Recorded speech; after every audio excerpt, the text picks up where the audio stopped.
Hi everyone. So to go ahead and start with solving in the yellow packet, I'm going to go ahead and just start working through these examples using some of those strategies that we talked about before, looking for a GCF, identifying whether it's 2 terms or whether it's 3 terms or more than 3 terms, and also making sure to set equal to 0 before we get started. Okay. All right. Looking at number 1, it is already set equal to 0. On this one here, though, there is nothing that is a GCF, nothing that I can factor out for all 3 terms. So what I'm going to do is I'm going to go ahead and notice that A is 1, and since A is 1, I'm going to be using our diamond method. Okay. And I want to know what multiplies to positive 36 and adds to negative 13. Okay. Let's see, I've got 4 and I've got 9. Okay, but in this case, they're both going to need to be negative so that I can get the positive 36. But when they are added together or combined, I get negative 13. Okay, so I'm going to go ahead and have x to the 4th minus 4x. And this time it's going to be x squared because our b value is x squared. Okay, so then negative 9x squared plus 36. Okay. Now we're going to do factoring by grouping, where we take and group the first 2, group the last 2. Remember, they are still being added together. The first group, what do they have in common? Their GCF is x squared. And then I've got x squared minus 4. All right, these next 2, they both have negative 9. And I'm left with x squared minus 4. The inside factors do match, so the outside values become my first factor of x squared minus 9. And then I have x squared minus 4.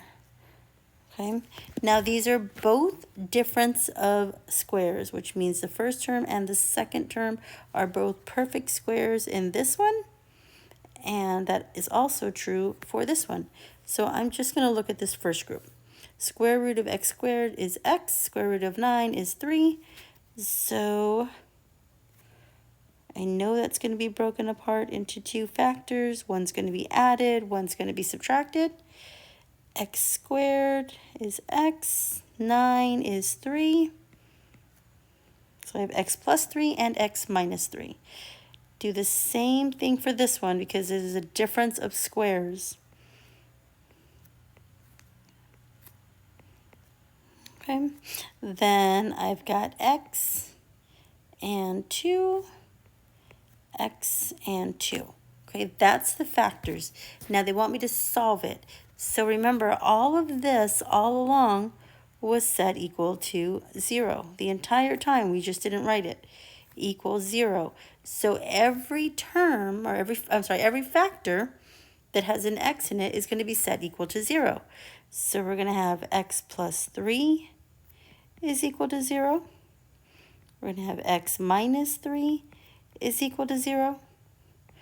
X plus 2 is equal to 0. And x minus 2 is equal to 0. In other words, one of these x's would have to multiply to give me 0. So what are those x values?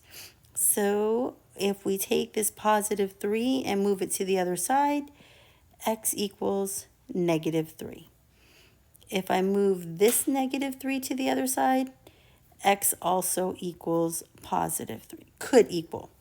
Take this one and move it over, x could equal negative 2.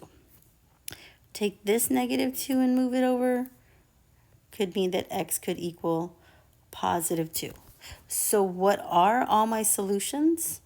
Well, x could equal negative 3, positive 3, negative 2, or positive 2. Saying that if I was to plug one of these x values into the equation, it would give me 0 for my answer. That's how we are looking for those solutions. What does x equal that would make the equation 0? Okay, just think of it. What does x equal? Whenever you're looking for a solution, what does x equal? Okay, whether you use the diamond method or the quadratic formula. Okay, all right, so let's go down to that second page where the solutions are, and let's see if we can find it. -3, 3, -2, 2. Okay. Well, let's see. -3 and +3. This one here has a positive and -3, and it also has a positive and -2. So that would be our answer to the first one. Okay. So we've used that one. All right, let's go on to the next one. All right, this one here, first things first, set it equal to 0. So move this -64 to the other side so that we have x to the 4th minus 20x squared plus 64 equals 0. Okay. What two numbers could we say would multiply to 64 and add to -20?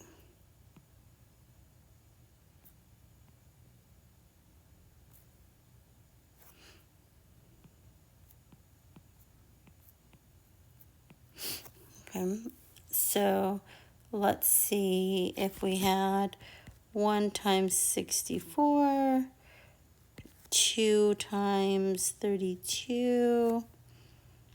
Let's see, we have 8 times 8, right? Now start checking those though. Start looking at those and seeing, is there anything here that would work of those three? All right, because if one of those three works, we don't have to keep looking. All right, well, at this case, none of these work.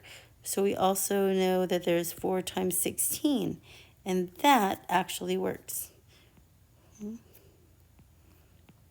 And in this case, they would both have to be negative.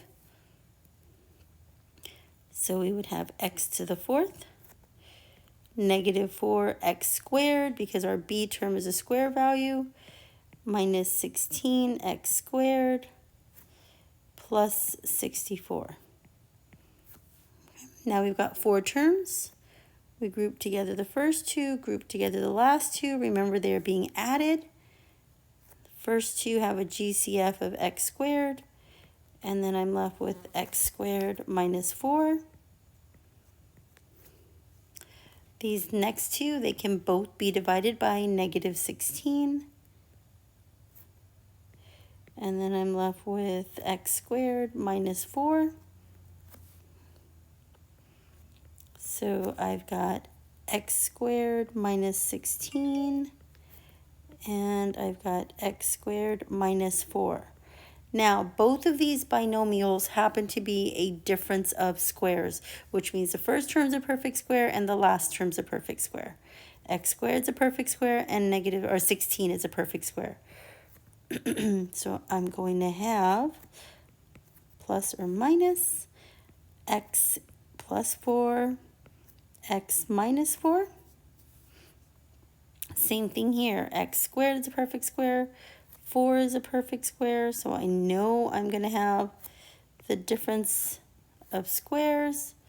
So I'll have x plus 2 and x minus 2. Now, to solve it, remember it was all set equal to 0. So this one here would be x equals -4, x equals +4, x equals -2, and x equals +2. Okay. So for all the x values, we could have plus or minus 4, and we could have a positive or -2. Now, let's go see if we can find that answer on that last page. Okay.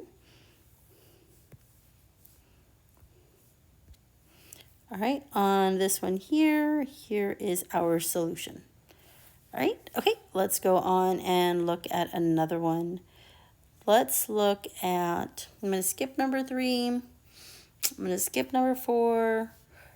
I'm going to go on to number 5. All right, 4 terms. So when we have 4 terms, we're going to do factoring by grouping. Okay. First 2, they have x squared in common. So then I'm left with x minus 5. These next 2, they have positive 2 in common. And I'm left with x minus 5. Okay. So then I have x squared plus 2. And I have x minus 5. Okay. Well, I look at this first one. I see that that's x squared, and that's a perfect square, but we cannot factor it when they're being added. I'm going to scroll all the way to the top to look at this, because here I have a binomial, okay? And when I have a binomial, all the way to the top, if I have a binomial and they're being added, then that one is prime. It can't be factored any further, okay? So that factor is not going to change. So it's going to stay just as is, x squared plus 2 and x minus 5. But we still have to remember that it was set equal to 0.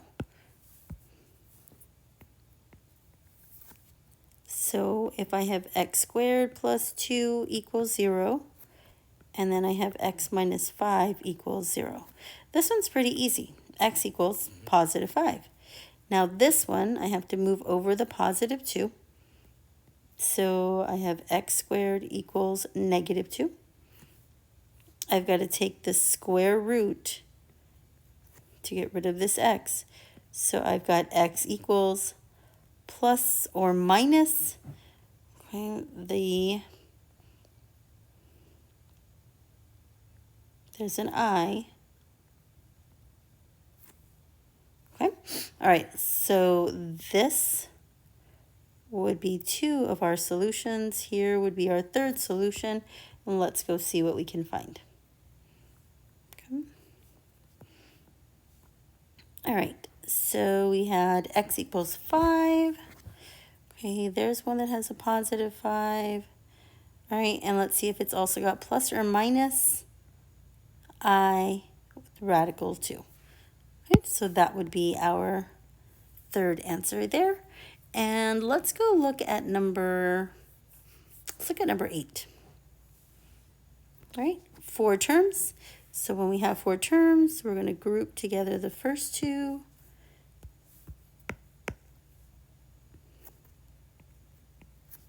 Group together the last 2. Remember that they are being added together.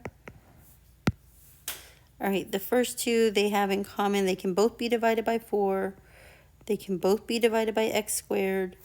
So then I'm left with x plus 1. This next one, they can both be divided by negative 9. And I'm left with x plus 1. So I've got 4x squared minus 9 and x plus 1. Okay. Now, looking at this first binomial, right, they are being subtracted. So I can break that apart into 2 factors, 1 plus, 1 minus, 2x minus or plus 3, 2x minus 3, and x plus 1. Okay, all right, so we've got to set each of these equal to 0. So 2x plus 3 equals 0.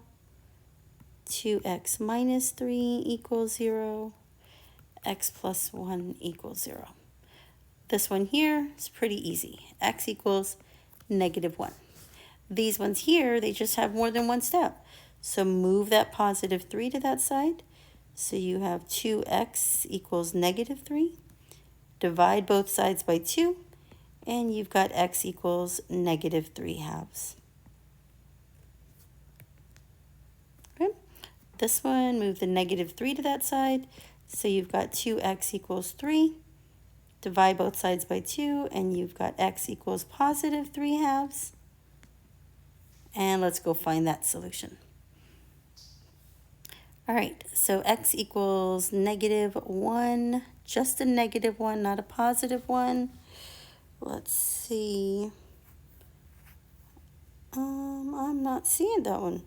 So let's see, what could I have done wrong? Let's go back and look, because I do see my answer. So I made a mistake. Let me pick up my red pen. All right, when I factored out a -9 here, -18 divided by -9 would have left me with a 2x.